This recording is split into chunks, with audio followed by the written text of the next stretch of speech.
Bienvenue sur le podcast On jase piano avec. Je m'appelle Antoine Laporte et je suis pianiste classique.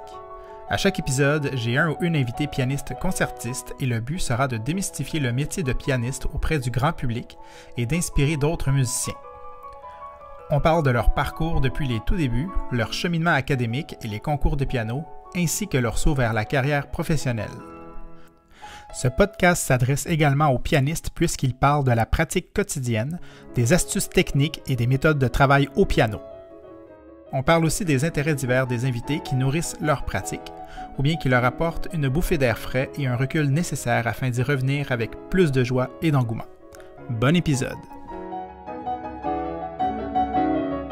Alors, bienvenue à ce deuxième épisode de la deuxième saison du podcast On jase piano avec. Et cette année, la différence, c'est qu'on a un côté vidéo qui s'est ajouté, qui est super intéressant aussi de pouvoir assister ça aussi en vidéo, de voir les artistes.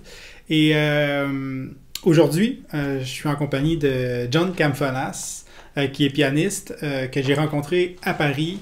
Parce qu'on est tous les deux dans le cursus de doctorat du Conservatoire de Paris, en partenariat avec la Sorbonne. Alors, merci John d'avoir accepté l'invitation. Ça fait plaisir Antoine, merci beaucoup. Je suis content qu'on puisse avoir ces conversations. Je trouve que les pianistes, on s'isole beaucoup parce qu'on joue souvent, on est souvent dans notre salle de répétition toute seule, mais là, c'est mieux de partager une conversation. Oui, je suis ravi. Ouais. Comme à tous les épisodes, je demande comment que tu as commencé le piano. Ouais. Puis, c'était quoi tes premiers pas? Dans quelles circonstances? C'est quoi les circonstances qui t'ont amené à vouloir apprendre la musique ou le piano? Je pense pour commencer à apprendre le piano, c'était mes parents qui me l'a proposé quand j'avais 5 ans. Mm-hmm. Je me rappelle, ma mère m'a demandé « John, est-ce que tu veux prendre des cours de piano ?» Et moi, j'ai dit « Pourquoi pas ?» Et donc, il y a aussi mon père, il était très mélomane, il aime beaucoup la musique classique, ma mère aussi. Et donc, je pense que c'était comme ça qu'il voulait au moins qu'on soit exposé à cette musique et de même peut-être pratiquer. Le fait que ça m'a mené vers une carrière professionnelle, c'était pas peut-être le but au début, mais c'était à 5 ans que j'ai commencé. Et puis on a assisté à des concerts d'orchestre, des opéras, donc c'était un peu je vivais un peu avec cette musique à partir d'un très jeune âge. Tu as grandi à Philadelphie, je pense. Oui. Et ensuite, tu es parti vivre à New York avant d'atterrir à Paris. C'est ça. Et tu as étudié à l'Université de Columbia. Pour la licence, oui. C'était la licence, le bachelor et Manhattan School of Music à New York. Oui, c'est ça, pour le master. Le master en interprétation, en piano. Oui, c'est exactement. Ouais. OK. C'est le master en musique. Et c'était avec quel professeur que tu as étudié? À Manhattan School of Music, c'était avec Philip Kawen. Mm-hmm. C'était mon professeur. Il est décédé malheureusement il y a 1 an, je pense. Mais oui, en fait, c'était très important. Il était très important pour moi parce que quand j'étais à Columbia, c'est pas un conservatoire, donc j'avais pas forcément de prof. Je prenais des cours, pas forcément juste dans la musique, je prenais beaucoup de cours différents dans les sciences, la littérature. Donc j'avais pas décidé que je vais forcément suivre une carrière en ce moment-là, mais j'ai joué pour Philip Kawen et il a reconnu quelque chose en moi, il voulait me prendre comme étudiant.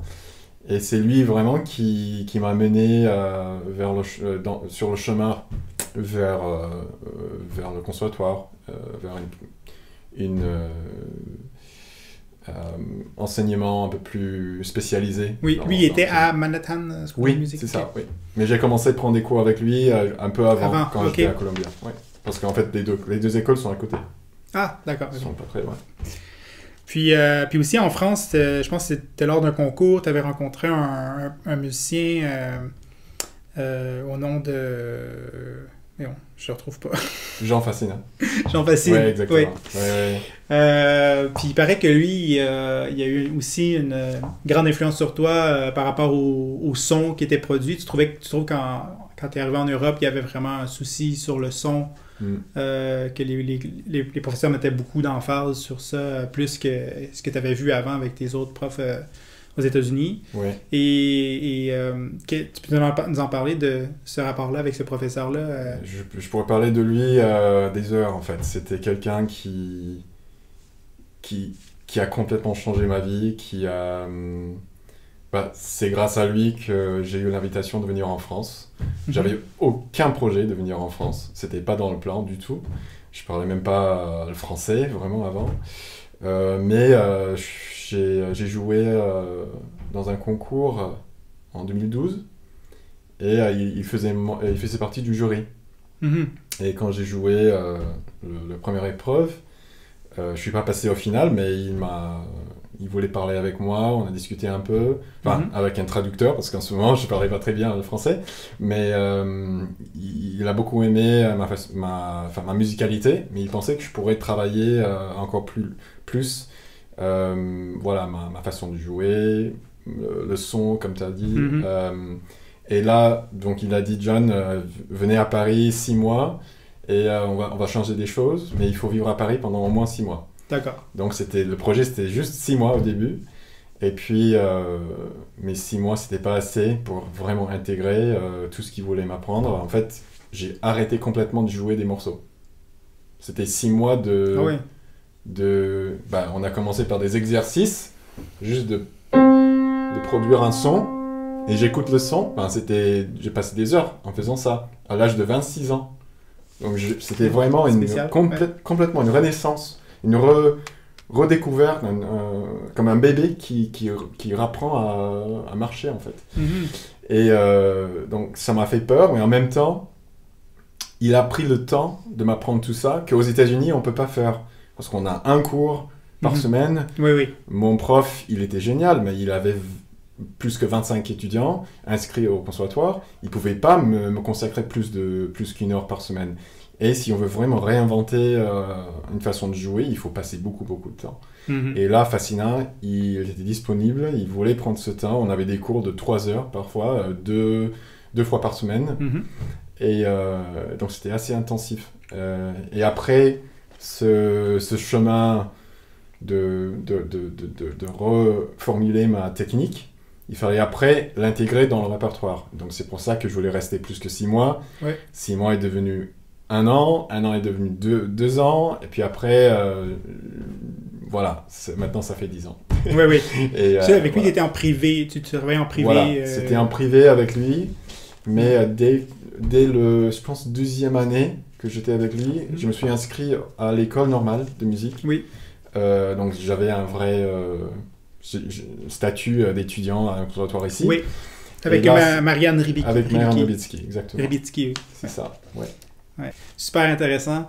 Ouais. Et je me demandais, est-ce que tu as participé à des concours? Ben oui, parce que c'est là que tu as rencontré le professeur, mais est-ce que tu as fait beaucoup de concours nationaux ou internationaux? En fait, non, honnêtement. Ce concours-là en Grèce que j'ai fait, c'était un concours international. Et on se dit que les concours aujourd'hui ne changent pas les carrières des pianistes forcément, si c'est pas un des grands concours, Chopin ou Tchaïkovski, etc. Mais pour moi, ce concours, même si c'était pas, j'ai pas eu un prix, mais le fait que j'ai rencontré Jean Fascina et qu'il m'a invité à Paris et que j'ai trouvé maintenant, je vis ici pendant 10 ans. C'est un concours de circonstances. En fait, c'était un concours qui m'a montré une nouvelle chapitre de vie, en fait. De venir ici. Et donc, je suis très content. C'est plus le concours qui a changé ta vie et que le contraire. Tu sais. Oui. Parce que des fois, c'est ça. On fait des concours un peu pour le résultat, mais finalement, Exactement. C'est plus qu'on va y chercher l'expérience et les rencontres qu'on peut y faire. Bah oui, c'est sûr. Et moi, évidemment, je voulais jouer bien, je voulais peut-être avoir un prix. C'était le but que je suis allé. Mais le fait que j'ai rencontré Fassina, c'était vraiment un moment déterminant dans ma vie, c'est sûr. Et je ne peux que le remercier pour tout ce qu'il a fait. Il est aussi décédé malheureusement il y a quelques années. Mais j'ai passé les 5 dernières années de sa vie avec lui, en cours avec lui, jusqu'à 2 semaines avant la fin. Donc c'était vraiment jusqu'au bout. Et il respirait l'enseignement du piano, l'art du piano. Ouais. C'était vraiment, même à la fin, c'est clair qu'il était assez âgé, mais dès qu'on commençait à jouer, il était comme un enfant en fait. L'esprit jeune était là. Et ouais, je vais jamais l'oublier évidemment. Et il est toujours reconnaissant d'avoir eu cette chance de le rencontrer. J'ai vu aussi qu'en 2012, tu as fait une résidence en Inde, à Bangalore. Ouais. Et là, tu as eu la chance d'avoir des échanges musicaux avec les musiciens là-bas. Puis je pense que ça a résulté après ça de prestations avec le Silk Road ensemble fondé par Yo-Yo Ma. Oui, c'est ça, oui. Et est-ce que tu peux nous parler de cette expérience-là? Qu'est-ce que ça t'a apporté? C'était quoi, plus précisément? La résidence en Inde, peut-être? Oui, et puis, oui. Mais en fait, vu que je suis aussi improvisateur, je m'intéressais toujours à toute musique, enfin, pas juste la musique classique. Oui. Et j'ai eu l'occasion de collaborer avec des musiciens de toute esthétique, de tout style.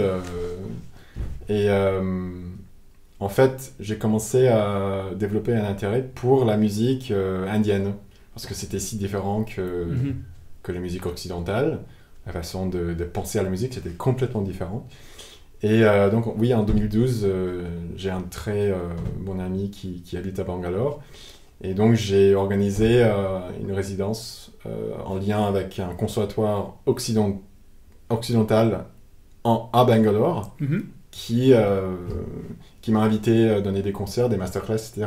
Oui. Et quand j'étais à Bangalore, j'ai eu aussi l'occasion de rencontrer des musiciens indiens et d'assister à des répétitions. Et qu'est-ce que cette différence-là, c'est une musique qui n'a pas d'harmonie, quoi. C'est une musique complètement mélodique. C'est les gammes. De la mélodie, voilà. Des rags sont des... c'est très compliqué d'expliquer toute la musique indienne que je peux pas faire. Je suis pas vraiment initié dans cette tradition. Par contre, j'ai pris un cours au Conservatoire de Paris, la musique indienne, improvisation indienne, donc ça c'était super intéressant aussi. Mais, et on a joué un peu cette musique, on a appris des rags, etc. Est-ce que c'est avec Jean-François Zigel ou Non, là c'est pas la musique indienne. Avec Jean-François Zigel, c'était juste improvisation au piano. Il y a un cours de musique indienne avec un nouveau prof, Nicolas Delegue, qui vient de commencer. Et c'était super, on a appris les rags, comment jouer. Mais c'est une musique qui n'a pas d'harmonie, en fait. On pense pas dans cette manière-là. Où on utilise la gamme. Voilà, on a des gammes, pour faire des accords, mais... des gammes différentes, et chaque rag qu'on joue a des règles de mouvement, enfin des règles, voilà, on peut dire des règles de mouvement entre les notes. Et là, on improvise en utilisant ces règles. Okay. Et donc, c'est une façon de dévoiler le rag en jouant. Le rag, c'est pas entre guillemets la composition, mais c'est pas vraiment une composition, c'est c'est plutôt un... Comme un reel, nous on disait un reel des fois... Un quoi? Pas un reel sur les réseaux sociaux, mais des fois comme au Canada, un reel au violon, jouer un reel, c'est une pièce folklorique. C'est une musique qui est très ancienne, qui date de, je sais pas, des 1000 ans, plus que 1000 ans. Et donc il y avait tout un développement historique et une évolution par la tradition orale. Et là aujourd'hui, il n'y a pas de partition, par exemple. Il n'y a pas d'œuvre de musique dans la musique. Il y a un bourdon souvent, il y a comme une note qui est toujours derrière, là, une espèce de bourdon. Ou oui, voilà. Il y a forcément des musiques de tambour au fond qui font le drone. et des notes derrière, et puis après on rajoute la mélodie au-dessus. Et là on peut développer, parfois une rag peut durer 45 minutes, et on improvise, on développe, puis il y a le côté rythmique aussi qui est très complexe, donc c'est vraiment intéressant. Donc c'est pour ça que je voulais apprendre un peu de cette musique-là. Et donc ça m'a mené aussi à faire c'était une sorte de workshop avec le Silk Road Ensemble. Et là j'ai joué avec quelques membres de cet ensemble, et c'était vraiment intéressant. On avait des musiciens de partout dans le monde réunis par le Silk Road Ensemble pour jouer ensemble, des jeunes musiciens comme moi, avec aussi les membres de cet ensemble. Et oui, c'était vraiment intéressant, mais c'est le côté improvisation qui m'ouvre un peu. Puis comme influence, en tant qu'improvisateur, est-ce que tu as des pianistes qui t'ont influencé? Ah ben oui. Ouais. Il y a un seul nom qui vient en tête. Au tout début, j'ai entendu Keith Jarrett quand j'étais jeune. Et puis après, je me suis lancé. Hein. C'était ça qui m'a lancé quand j'ai écouté le Colin Concert ou la Scala ou enfin, tous ces concerts de solo qu'il a fait. Même si je ne garde pas forcément son style, au début, c'était ça qui m'a juste cet esprit de se lancer pendant longtemps et de juste jouer. Un long moment musical, voilà. C'est comme un grand rag, mais... Oui, en quelque sorte. Ouais. Et quand j'étais jeune, je me suis juste lancé aussi au piano. Et je pense que c'était pas toujours très beau d'écouter un jeune pianiste qui ne savait rien du tout, juste improviser au piano, mais mes parents ne m'ont jamais arrêté, même si ça faisait pas partie de mes études, hein, l'impro. C'était juste moi qui voulais le faire. Et donc j'ai toujours gardé ça comme partie de ma pratique créatrice. Ouais. Et j'imagine que la musique classique que tu as travaillé, les œuvres du répertoire, est influence aussi dans tes improvisations. Oui. Te donner des clés pour tout ça, mais c'est un mélange. Je vois qu'il n'y a pas juste le classique, il y a tous les genres qui viennent. Oui, c'est sûr. C'est un peu de tout, hein. Mais c'est sûr que mon expérience en tant que pianiste classique, de jouer les œuvres du répertoire que toi tu connais aussi. En fait, c'est ça qui m'influence beaucoup aussi, parce que je joue, j'ai ces œuvres sous mes doigts, donc je vais forcément traduire les textures, les sons que j'ai beaucoup joués. Je vais traduire ça en impro, à ma façon. Et donc il y avait toujours un lien, mais je sentais toujours que je vivais une double vie. Il y avait ma vie classique, il faut être fidèle à la partition, il faut jouer comme ça, toute l'année, les mêmes morceaux, pratiquer. Les mêmes morceaux, il faut répéter tout le temps, coller à la partition. Et après, il y avait aussi le côté improvisation, où pas de partition, je joue ce que je sens à l'intérieur, je m'inspire de tout autour de moi, et là, c'est beaucoup plus ouvert comme expression. C'est pour ça que ça peut être un peu rebutant, peut-être, de dire « Ah, ben là, je vais aller prendre un cours d'improvisation », parce que c'est comme si ça devenait sérieux. C'est comme si ça devenait comme... Oh, là, je peux plus faire n'importe quoi, il faut que j'apprenne la théorie, il faut que j'améliore... Écoute, j'ai beaucoup résisté à travailler l'improvisation en raison de ça, en fait, de cette pensée, que je veux que ça soit la partie de moi qui n'est pas touchée par le travail, les contraintes. Mais quand on veut vraiment travailler à l'improvisation ou avancer dans l'improvisation, il faut forcément mettre des contraintes. Donc dans les dernières années, j'ai commencé vraiment à travailler l'improvisation un peu plus consciemment pour que ça avance un peu plus. Parce qu'il y a quand même un travail derrière qu'on peut faire. Tous les jazzmen, tous les improvisateurs travaillent leur improvisation. Donc c'est un peu naïf de juste dire que je travaille pas l'improvisation et j'aurai tout sous mes doigts. Mais c'est ça qui m'a mené à vouloir travailler avec, par exemple, Jean-François Zigel, j'ai passé 2 ans dans sa classe. Mais est-ce que c'est... Parce que je sais qu'à l'époque, l'improvisation, surtout les organistes, ils devaient improviser des fugues à 4 voix en direct. Hein, mais est-ce que c'est encore comme ça? Parce que c'est c'est pas facile, là. Une fugue comme ça avec un contre-sujet, puis... ouais, je pense que si j'avais dit que je vivais deux vies, mes études classiques et le monde d'improvisation. Donc c'est clair que pour les pianistes, l'improvisation ne rentre pas dans la pédagogie pour un pianiste classique. Mais dans la pédagogie d'un organiste, je pense que c'est le seul instrument où l'improvisation reste très important, même aujourd'hui. Donc je pense qu'il y a les organistes apprennent l'improvisation, c'est encore aujourd'hui. Donc c'est là où l'importance de l'improvisation reste intacte en fait. Ouais. Mais pour le reste, les pianistes, tout le monde va au conservatoire, c'est beaucoup moins courant qu'on apprend à improviser. On est des interprètes. Ouais. Et donc pour moi, ce qui est fascinant, c'est et c'est ça que quand je voulais faire ma thèse, c'était autour de cette idée de trouver un peu plus de clarté sur cette idée du rôle de l'improvisation dans la musique classique. Parce qu'en fait, est-ce que c'était là ou pas? Et en fait, finalement, on sait que tous les compositeurs, grands compositeurs qu'on joue aujourd'hui, Beethoven, Bach, Chopin, Liszt, tout le monde, Brahms, était improvisateur aussi. Ouais. Et Beethoven était connu en tant qu'improvisateur avant compositeur. Il était vraiment connu pour ses improvisations. C'était ça son public était vraiment impressionné par ça. Il y a des témoignages de ça. Okay. Ouais.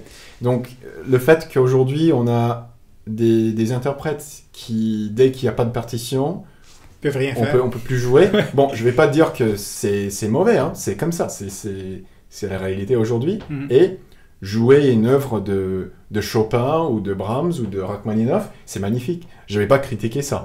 C'est génial, j'aime bien faire ça. Mais c'est intéressant de constater que on a cette séparation entre l'interprétation d'un texte et le monde d'improvisation. On n'a plus... Il y a plus de... Ouais. Enfin, c'est plus lié, c'est deux choses différentes. C'est comme un peu quand ils ont séparé les compositeurs des interprètes, qu'un compositeur ne faisait que composer et que les interprètes ne faisaient qu'interpréter, parce que ça prend tellement d'investissement de chacun des... Aujourd'hui, il faut tellement pousser à un niveau extrême, les deux, pour que ça soit de qualité. Oui, et c'était aussi une évolution dans la conception de l'œuvre musicale, je pense. Il y avait un moment où, au milieu, vers la fin du XIXe siècle, où on voulait vraiment conserver le passé. Bach, c'était découvert l'intérêt de sa musique est venu de Mendelssohn, en fait. Avant ça, on ne jouait pas beaucoup de Bach. Donc c'était à l'époque romantique qu'on commençait à vraiment construire le canon. On dit canon en français?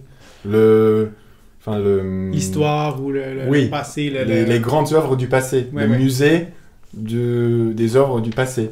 Pour les conserver, pour les reproduire. Oui.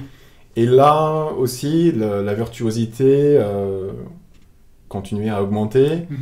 Et donc parce qu'avant, les gens, ils jouaient leur musique et... Voilà, donc avant, c'était un compositeur qui était l'interprète... Il jouait sa musique, il écrivait sa musique, et donc l'improvisation, c'était naturel, c'était complémentaire. Mais dès qu'on sépare le compositeur et l'interprète, où maintenant l'interprète doit jouer l'œuvre et essayer d'être fidèle aux intentions du compositeur, là, l'improvisation devient antithétique. En fait. Ça devient problématique, en fait. Donc je pense que c'est pour ça, c'était un changement de...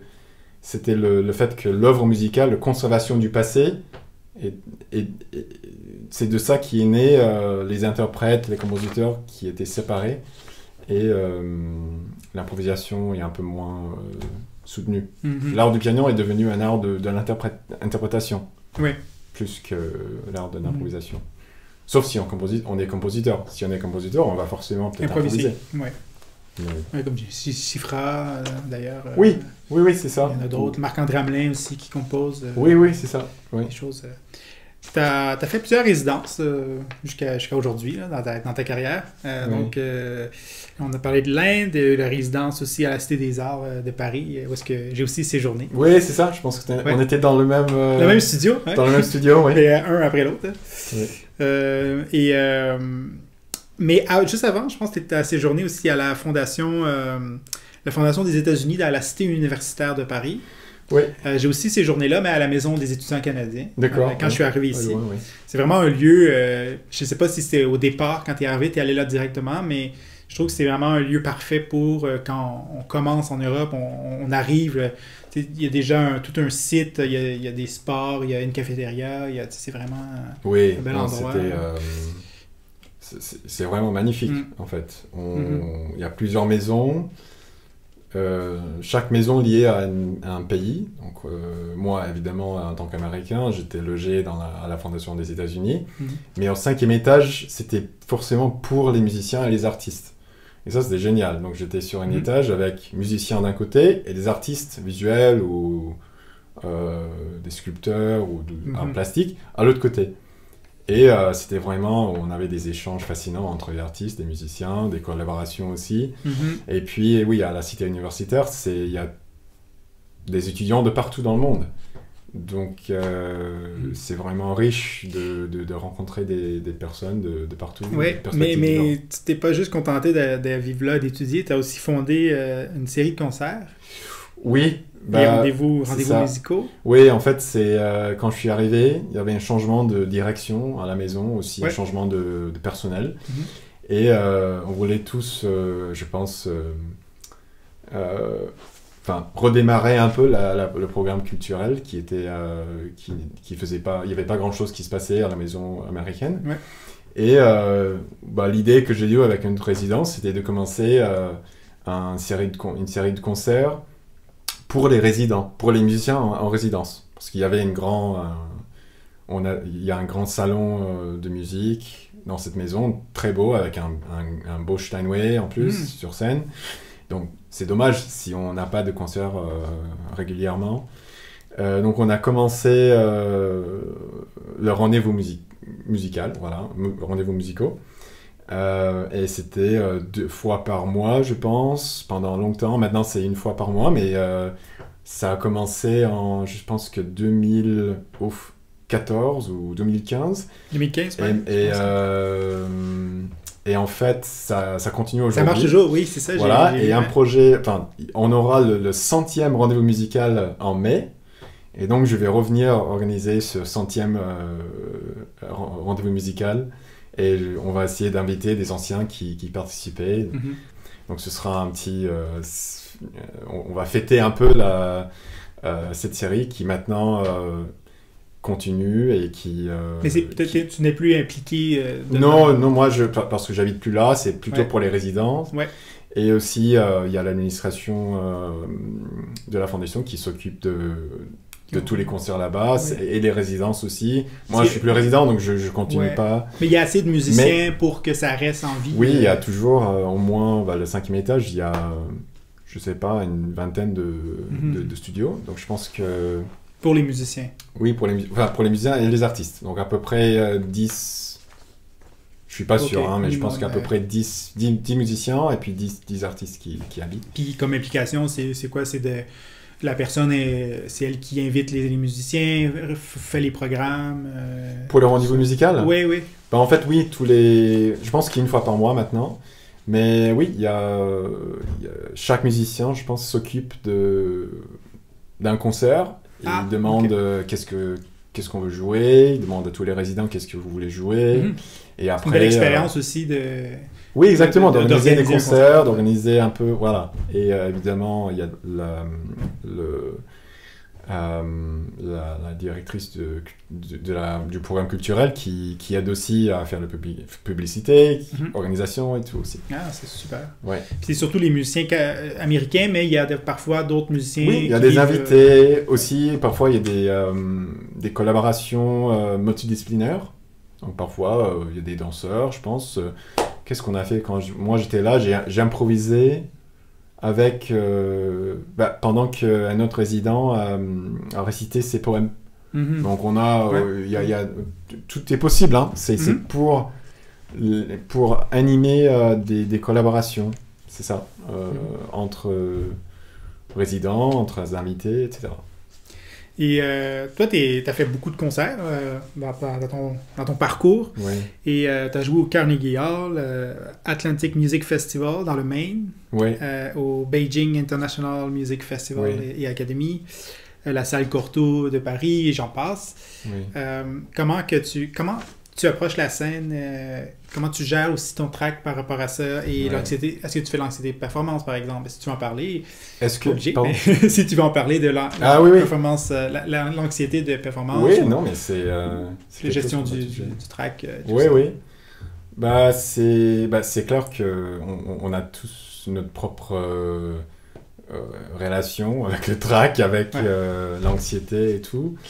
Mais je pense qu'après quelques temps, enfin, quand on joue beaucoup de concerts, on commence à comprendre au moins nous-mêmes. Et donc, je vais jamais dire que je m'habitue à la scène, forcément, mais avec le temps, je pense que j'ai compris comment ce que je dois faire avant un concert. Comment je dois me préparer. Mais en fait, on évolue aussi. Donc en fait, parfois ça change. Donc c'est jamais statique. Donc en fait, il faut toujours essayer d'être ouvert au moment. Je pense juste que chaque concert, c'est différent. Il faut accepter qu'on ne peut pas tout prévoir.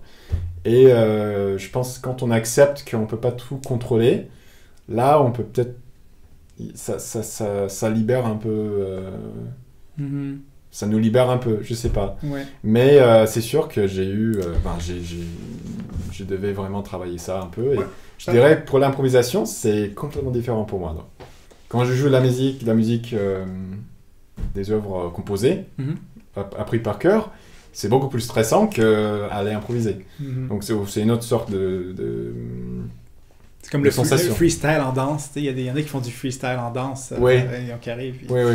C'est vrai que c'est pas le même track. C'est un track qui est différent. Moi, je trouve que quand je fais de l'improvisation, ça m'arrive aussi. Et puis, ce que je trouve quand je fais de l'improvisation et que je me prépare quand même, parce que je me dis, je peux pas arriver avec aucune préparation. Je me dis, je fais un planning. Mais moi, c'est plutôt, les gens trouvent c'est pas assez intéressant. Ou ça c'est ennuyant. Peut-être que ça c'est ennuyant. Ou peut-être que ça c'est trop facile. C'est plus ces pensées-là que mettons. Quand tu improvises. Ouais, c'est ça. C'est plus ces enjeux-là qui m'arrivent. Oui, c'est clair qu'on sent le public, oui, c'est clair. Et puis avec l'impro, on est beaucoup plus sensible à l'espace. Parce que on est en train de créer, on répond à l'énergie dans la pièce. C'est un peu moins concentré sur je dois jouer ça et ça et ça, comme on a dans de la musique composée. Là, on sait ce qu'on doit jouer. Mais avec l'impro, on écoute l'espace un peu plus. Un peu plus. Ça rentre plus dans le... Donc oui, on est peut-être plus conscient du public. Donc voilà, non, je comprends.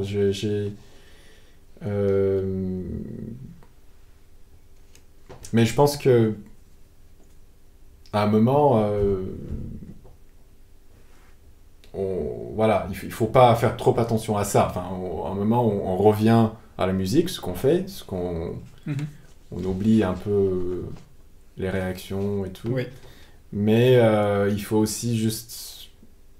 Oui, il y a toute pensée qui passe pendant qu'on joue, ça c'est vrai. Les interférences. C'est un peu l'art de ne pas les empêcher, parce qu'on peut pas. On a quand je joue, et j'ai fait pas l'impro, mais... Si on joue un morceau composé, on a des problèmes. Bon, on a des pensées qui circulent, mais on peut pas les empêcher. Mais en même temps, s'il n'y a pas de problème, des fois, ça va bien. Puis c'est ça. Là, ça va bien. Peut-être que... Est-ce que je me rappelle de ce passage-là? Exactement. Donc ça, c'est... Puis je trouve... Ça fait partie aussi... Mais il faut juste essayer de laisser ça passer, sans être trop affecté par ça. Donc ça, c'est pas évident, Parce que souvent, on travaille nos pièces, on répète techniquement pour que ça soit bien, puis on peut faire ça pendant des mois, des semaines. Mais si on ne fait pas un entraînement à offrir devant un public, ou se mettre en danger, ou présenter ça devant des amis, ou des fois des live streams, on peut faire ça. Donc, on travaille jamais ce côté-là, performance live devant du monde. Oui, exactement. C'est bien ce qu'on peut faire, mais quand on arrive en public, il y a vraiment quelque chose qui s'ajoute là. Et si on n'a pas fait ce travail-là, on a beau jouer parfaitement seul dans son studio. Oui. Mais je dirais même que, et ça c'est vrai pour moi dans l'improvisation et dans l'interprétation, je trouve, même si on a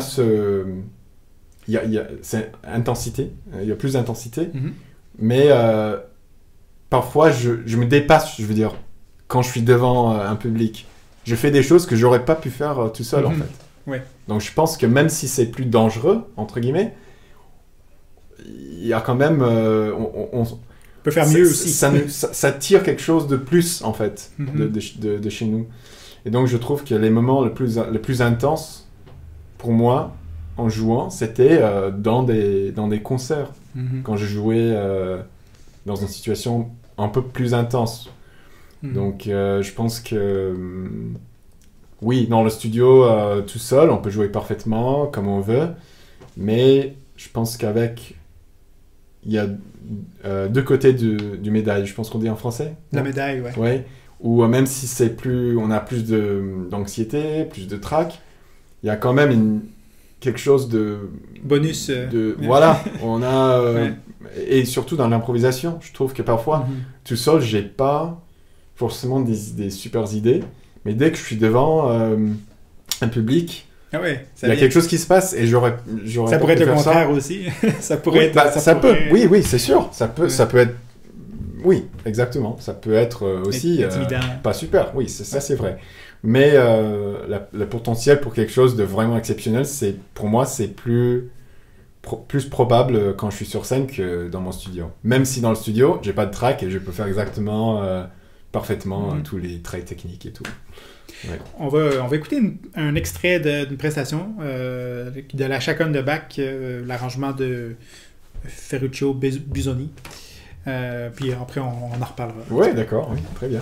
Tu peux mettre le casque. Ouais.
Ouais, c'est intense. Ouais. On peut enlever...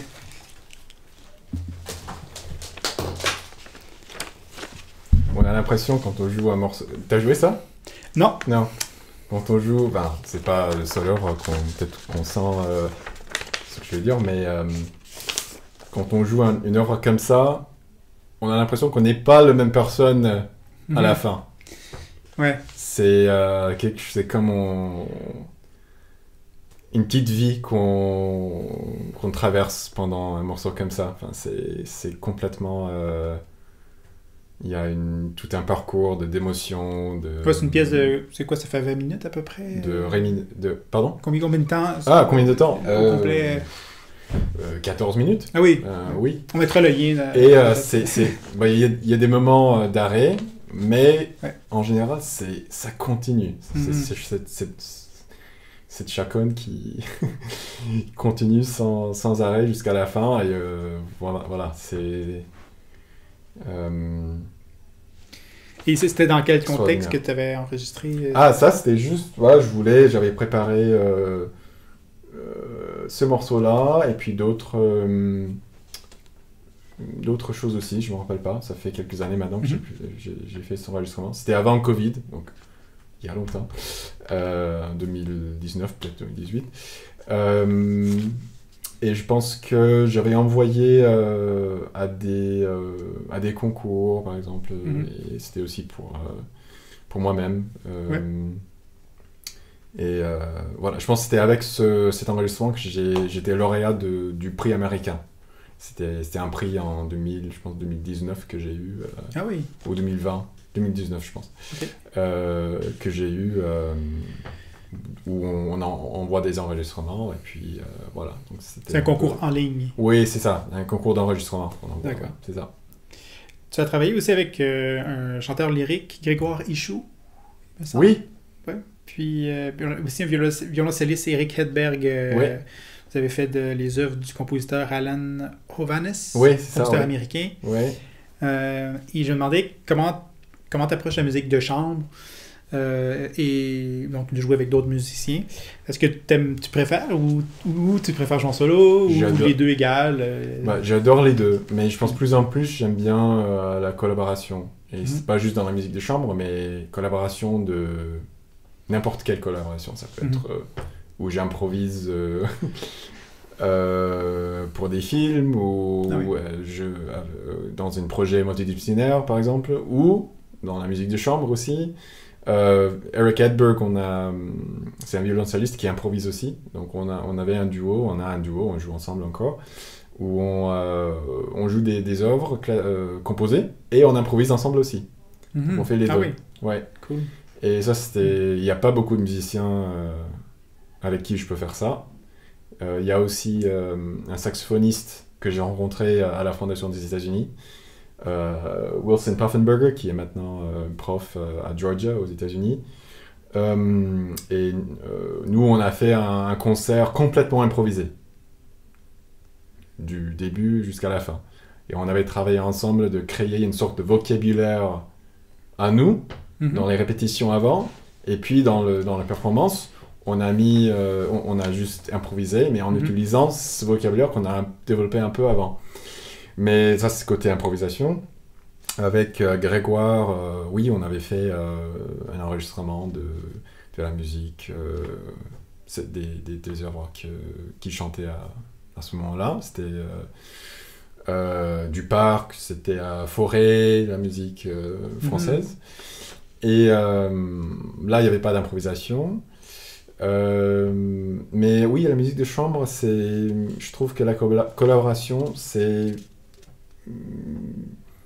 Et le chant aussi, c'est une autre chose. C'est un peu autre chose, mais c'est quand même... Il y a une sorte de... J'avais plus récemment collaboré avec une soprano, Jennifer Lynn Shield. On a fait un concert en mai dernier. On a fait de la musique de Aaron Copland et Charles Ives. Okay. Qui est assez compliqué, mais c'est pas juste un accompagnement, c'est aussi il y a tout un échange qui se passe même entre chanteurs, chanteuses et pianistes. Et compositeurs. Et puis un trio, donc je fais pas mal de choses solo, mais la collaboration, c'est toujours très important pour moi et j'espère plus en plus de trouver plus de collaborateurs, oui, toujours. C'est la musique, riche. C'est une musique vivante. Oui, c'est vivant, c'est un échange de perspectives. On n'est pas juste tout seul avec nos projets, on a les idées de quelqu'un d'autre. Et parfois, on arrive à quelque chose qu'on ne peut pas faire tout seul, en fait. Quand on a une autre personne, ou deux autres personnes, ou une autre point de vue. Je trouve ça artistiquement parfois plus riche, en fait, que rester tout seul. Ben aussi, c'est pas la musique de genre, mais tout comme l'enseignement, tu enseignes, t'enseignes au Conservatoire américain de Paris. Oui. Depuis que tu es arrivé ici en 2013 que tu enseignes là-bas? Non, ça c'était Conservatoire américain, ça a commencé en 2017. Ok. Ouais. Et oui. Et tu as toujours eu cette passion pour l'enseignement ou c'est venu plus tard dans ta vie? L'enseignement, je le fais un peu comme une extension de cette idée de partager l'art de piano, en fait. Parce que c'est quoi les étudiants? Ce sont le public de l'avenir, c'est les musiciens de l'avenir, c'est très important de cultiver la prochaine génération de mélomanes aussi. Oui, aussi en concert, de parler au public. Ou c'est aussi de travailler, de jouer des œuvres, même si j'ai pas beaucoup d'étudiants qui vont faire une carrière professionnelle. En fait, la majorité, ils vont pas faire une carrière professionnelle. Mais plus qu'on peut faire rentrer la musique dans la vie des gens, je pense que c'est enrichissant. Donc je vois l'enseignement comme je fais un concert pour un public. Évidemment, l'enseignement c'est différent, mais c'est cette idée de partager et d'engager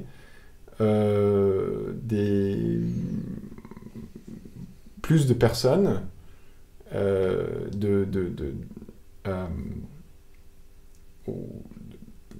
jouer de la musique, d'écouter de la musique, de participer dans l'art. D'impliquer les gens plus dans l'art. Exactement. Oui, je pense que c'est important. Aller voir le musicien s'exécuter. Oui, c'est ça. Oui, c'est ça. Froidement. Donc l'enseignement, c'est très important, je trouve. Et donc j'ai des étudiants de tout âge, des adultes, des très jeunes, et tous les âges entrent. Donc. Et parce que aussi, tu as donné des masterclass, même des ateliers d'improvisation dans des universités aux États-Unis. Oui, quelques-uns, des écoles, peut-être ici aussi. Ça, est-ce que tu aimes bien faire ça? Oui, ateliers d'improvisation, un peu moins. Mais oui, aux États-Unis, j'ai fait quelques ateliers d'improvisation. Et oui, en fait, c'était pour des musiciens. Je me rappelle... oui, c'était il y a longtemps, en fait. C'était avant que je suis venu à Paris, plus que j'ai fait des ateliers d'improvisation. Mais je me rappelle, c'était pour des musiciens classiques. Et je me rappelle qu'au début, en général, ces étudiants ne voulaient pas improviser. Ils avaient peur. J'ai pas de partition, je sais pas quoi faire. Mais je les encourageais par des jeux il y avait des exercices que j'ai donnés pour les encourager d'improviser. Et puis après, à la fin, on avait vraiment des jeunes improvisateurs. Ils avaient trouvé une sorte d'ouverture Des fois, il suffit juste peser sur la Switch, mettre la Switch à on, puis, parce que des fois, peut-être qu'ils pourraient le faire, mais ils ne savent pas encore. C'est ça. En fait, oui, c'est le fait qu'on pense qu'on ne peut pas le faire, et donc on ne se lance pas. Et c'est juste de dépasser cette peur qu'on voit que en fait c'est pas terrible ce que je fais, c'est pas horrible ce que je fais en fait. Quand on commence, même si je sais pas ce que je fais, c'est intéressant. Mais surtout et donc on suit le chemin. Donc avec des exercices, on a trouvé dans ces ateliers de faire découvrir leur instrument en fait. Parce que c'est aussi pour moi une façon de découvrir l'instrument par l'improvisation.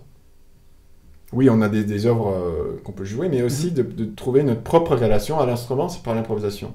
Et là, je pense que, même pour un musicien classique, ou musicien, oui, on va dire classique, c'est important l'improvisation pour plusieurs raisons. C'est l'ouverture d'esprit créatif, ouverture de leur relation personnelle avec l'instrument.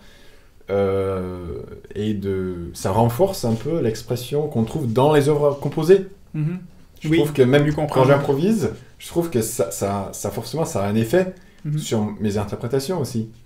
Et le contraire aussi. Donc c'est un peu... il y a chacun qui enrichit l'autre. Oui. Et c'est ça, le fait de le faire en groupe aussi, c'est que si, mettons, nous, on improvise, puis bon, nous, ce qu'on fait, on trouve ça OK, ou c'est correct, tu sais.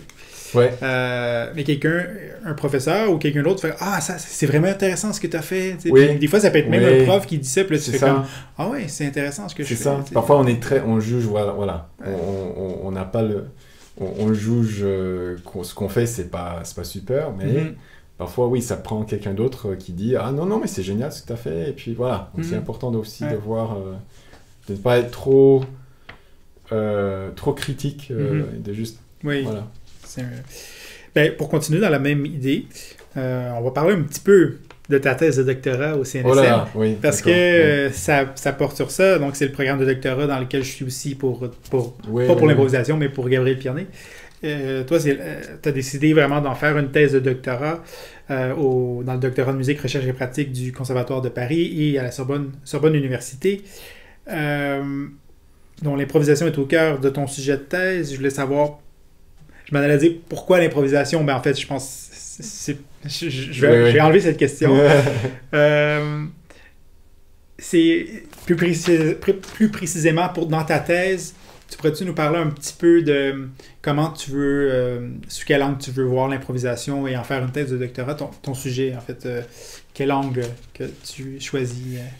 Oui, bah pour moi, ce qui m'intéresse, c'est, je focalise au début du XXe siècle, après le romantisme, quand on est à l'aube de modernité, où l'expression, les langages musicaux vont vraiment être dispersés partout. On va avoir un peu de tout.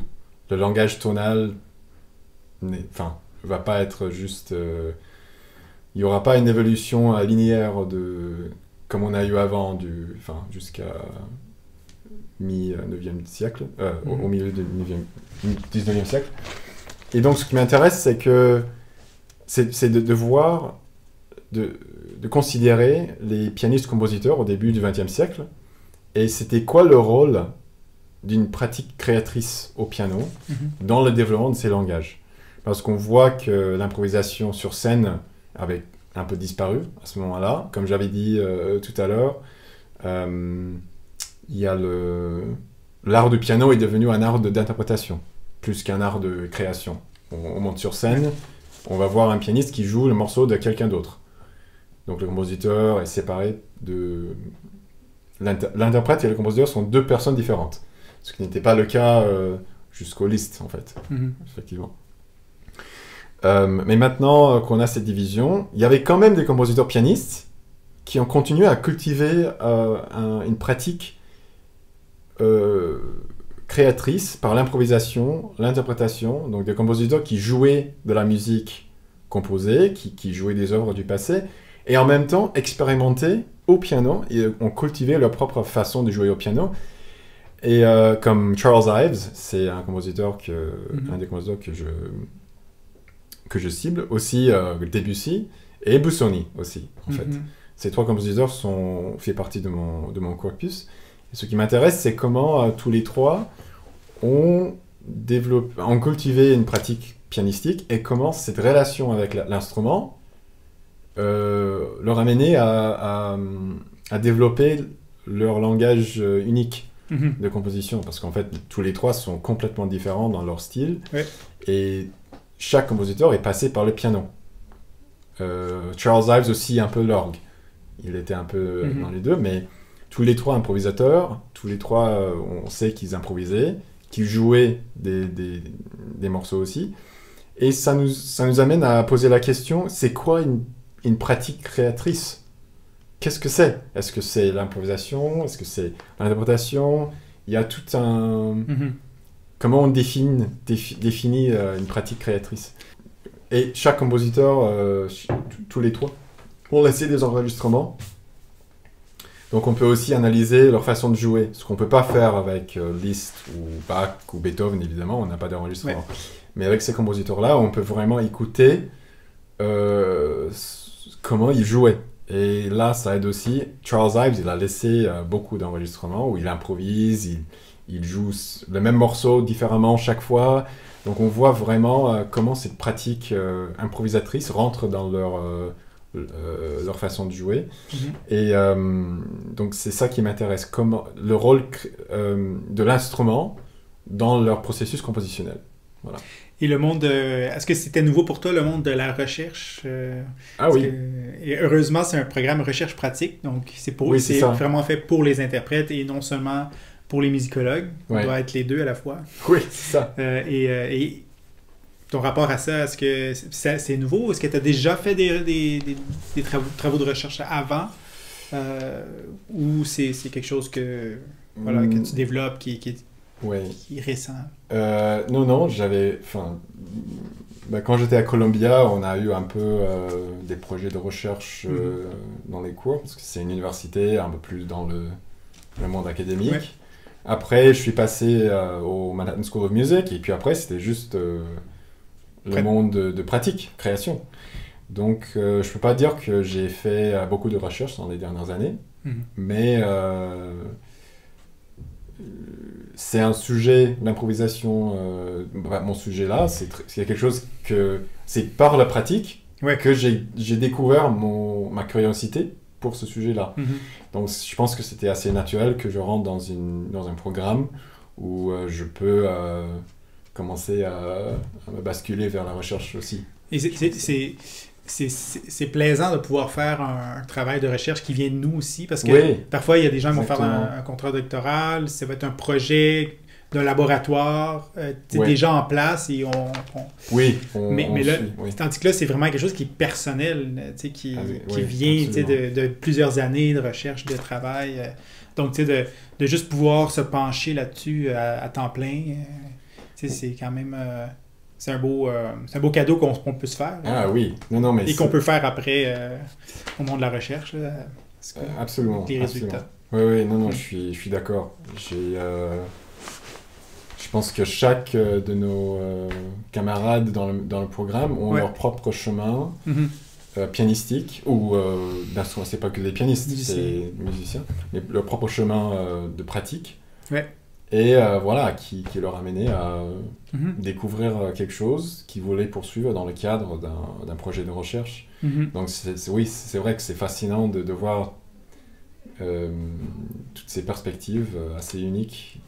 Et je pense que... mais c'est pas peut-être évident de rentrer dans la recherche tout de suite après... parce que c'est pas une petite thèse, c'est une vraie thèse, un PhD. Ça prend du temps, mais... c'est sûr que ce doctorat m'a ouvert à beaucoup de personnes, de musicologues, musiciens avec qui je peux travailler. Et en fait, c'est vraiment impressionnant. En fait, ce qui est bien, c'est de continuer à travailler la musique, mais avec d'autres points de vue, des points de vue musicologue aussi. Ça nourrit beaucoup le musicien qu'on est aussi. Exactement. Donc, comme j'avais dit avant, pour la collaboration dans le monde pratique, mais aussi quand on est entouré par des perspectives différentes, des idées différentes, qui viennent de beaucoup de personnes différentes. C'est nos idées qui sont aussi enrichies, qui sont qu'on développe encore plus loin, je trouve. Donc, voilà. Oui. J'aimerais ça qu'on en écoute une de tes improvisations, parce que bon, t'en as fait plusieurs, t'as des enregistrements déjà qui sont distribués sur Apple Music et tout ça. J'aimerais qu'on écoute une improvisation que tu as fait au Green Castle, et c'était en Indiana. C'est ça. Oui. Et tu peux juste nous mettre dans le contexte avant qu'on écoute? Oui, bien sûr. En fait, c'était pendant un enregistrement que je faisais avec Eric Edberg, mon collaborateur dont j'ai parlé tout à l'heure. Et entre les prises que je faisais avec lui, j'avais décidé de me lancer dans des improvisations solo. Et... donc là, c'était, vous allez voir, les auditeurs vont, si ils regardent sur la vidéo, vont voir qu'il y a un violoncelle dans le cadre. Donc c'est clair que j'étais pas là juste pour faire des improvisations solo. Mais là, cette impro, voilà, je sais pas si c'était deuxième ou troisième petite impro que j'avais fait. Et vous allez voir au tout début que je commence et puis je m'arrête. Et puis je pense une deuxième fois, je commence, je m'arrête. Donc c'est clair que je trouve pas l'idée que je veux, ou je n'étais pas inspiré de continuer. Donc c'est un peu ça la beauté de l'improvisation, c'est que on ne trouve pas tout de suite ce qu'on veut, mais la troisième fois, j'ai trouvé une idée et puis ça lance l'improvisation de 2-3 minutes là, qu'on va écouter. On regarde, on écoute, on regarde. Pour ceux qui sont sur YouTube, on regarde, mais pour ceux qui sont juste en audio, on écoute. Mais on peut entendre ça aussi, le fait que j'arrête et tout ça. Oui.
Alors, juste un petit mot. Là, c'était dans une église. Et je pense que dans les impros, on avait parlé de ça avant, quand on improvise, on est plus conscient de l'espace autour de nous. Et là, je pense que si j'étais pas si j'avais pas été dans une église, j'aurais jamais improvisé ces morceaux-là. Donc, ce que j'aime chez l'improvisation, dans l'improvisation, c'est que on peut jamais répéter la même chose une deuxième fois. Et c'est un peu cliché de dire ça, mais c'est vrai. Donc, dans les concerts que je fais avec un public, ils vont écouter quelque chose inspiré de l'énergie qui existe dans la salle, qu'on a ensemble, et on va partager cette expérience, et puis on n'aura plus, ça n'existera plus. Et je trouve ce côté éphémère de l'improvisation qui vient vraiment de l'espace qu'on vit ensemble, c'est vraiment... J'aime beaucoup cette mais des fois, de c'est pas frustrant de réécouter quelque chose et faire comme ah wow, ça pourrait être une œuvre que je pourrais enregistrer. Ouais, si c'est enregistré, oui, c'est vrai. C'est vrai que je peux prendre un enregistrement et je peux développer. Mais l'acte d'improvisation, dans le contexte d'un concert, il y a quelque chose qu'on peut jamais... on va jamais revivre ça. Et quand on comprend ça, on est peut-être plus dans le présent, on est plus dans l'expérience de cette beauté qu'on partage. Et là, je trouve ça assez beau. Parce que des fois, moi, j'en fais de l'improvisation, puis j'enregistre, puis là, je suis comme, ah, c'est bon, puis là, je réécoute ça souvent. Puis là, je suis comme, il faudrait que je la retravaille, tu sais, pour l'amener à un autre niveau, mais finalement, je fais jamais ce travail-là, tu sais. Puis comme, après des mois...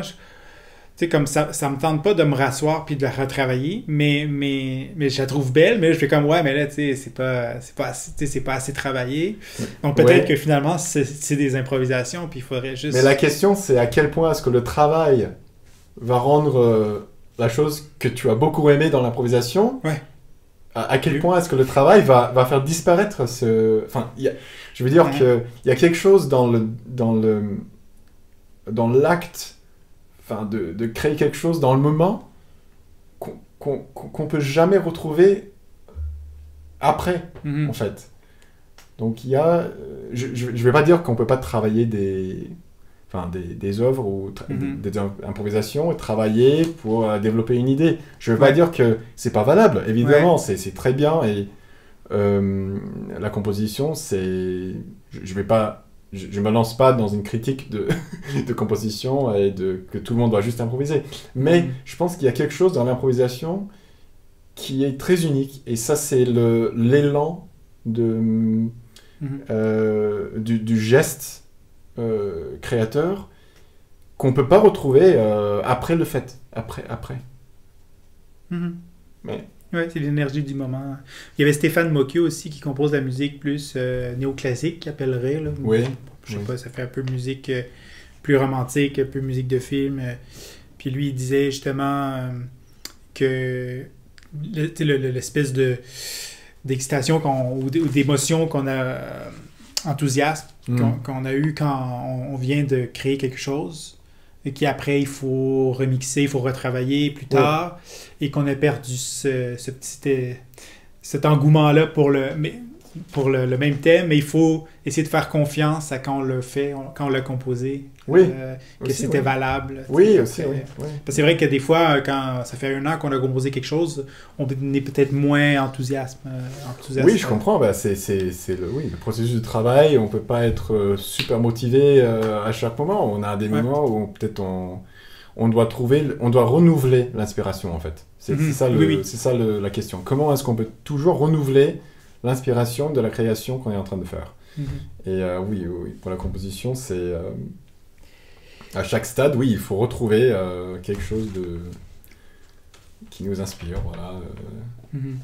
En terminant, j'aimerais juste savoir tes prochains projets dans lesquels tu es. Il y a ta thèse de doctorat que tu vas soutenir, que tu vas remettre, mais autour de ça, est-ce que tu as d'autres projets de concerts, collaborations? Oui, en ce moment, pas trop de concerts. Je me suis blessé un peu, donc j'ai pris un petit moment de me remettre pour quelques mois.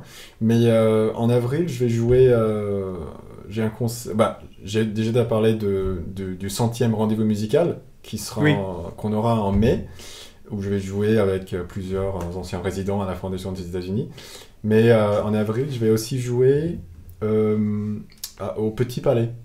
Il y a ça va faire partie d'une exposition sur Paris et la modernité. Et donc pour ce concert-là, je vais jouer des improvisations inspirées des œuvres qui sont dans l'exposition. Donc là, des œuvres d'art. Exactement. Okay. Et ça, c'est... Moi, j'avais envisagé de faire ce que j'appelle des expos-concerts, où je fais des improvisations, des créations qui sont en lien avec des œuvres d'art exposées. Et donc ça sera une occasion de commencer à faire ça, et ce sera le 13 avril, je pense. D'accord. Donc ça, c'est le prochain date. Il y aura peut-être d'autres choses avant, mais... Oui, ben, j'espère que si je suis à Paris... J'aimerais bien venir voir. Je vais essayer de diffuser des publications. Et en fait, déjà terminé. Mais je vais te remercier pour ta participation. Puis pour te remercier, je vais t'offrir un petit sac café. C'est coutume, café d'exception. Ah oui, magnifique. Je sais que tu aimes le café parce que tu habitais comme moi à Cité des Arts. Et à côté, il y avait la caféothèque. Ah oui, c'est ça. Je pense que tu y allais souvent. Moi c'est là que j'ai découvert le café fin. Donc, c'est un café de traçabilité. Ça vient pas de la caféothèque. Oui, je vois. Je vais pas dire au Fred qui est gérant de caféothèque que tu m'as pris ça. Mais c'est ça, c'est eux qui m'ont... C'est là que j'ai appris qu'un café qui doit... de traçabilité, la région et tout ça. Puis la torréfaction aussi, pas trop brûlée et tout. Oui, je suis allé, écoute, je connais. Ça vient du Café 19, Coffee Shop, Café Bar dans le 19e. Ah oui, d'accord. Pas loin de chez moi. Alors, merci Antoine, c'est trop gentil. Je suis très touché. Merci beaucoup. Ça m'a fait grand plaisir de parler avec toi, et en fait on a eu plusieurs discussions, donc je pense que c'était une continuation de ce qu'on a déjà discuté. C'est toujours super sympa de discuter, de échanger des idées, donc merci de m'avoir invité aujourd'hui, et ça m'a fait vraiment plaisir. Merci à toi, c'était vraiment un plaisir d'en apprendre plus sur ta pratique, puis sur ta carrière aussi. Merci beaucoup.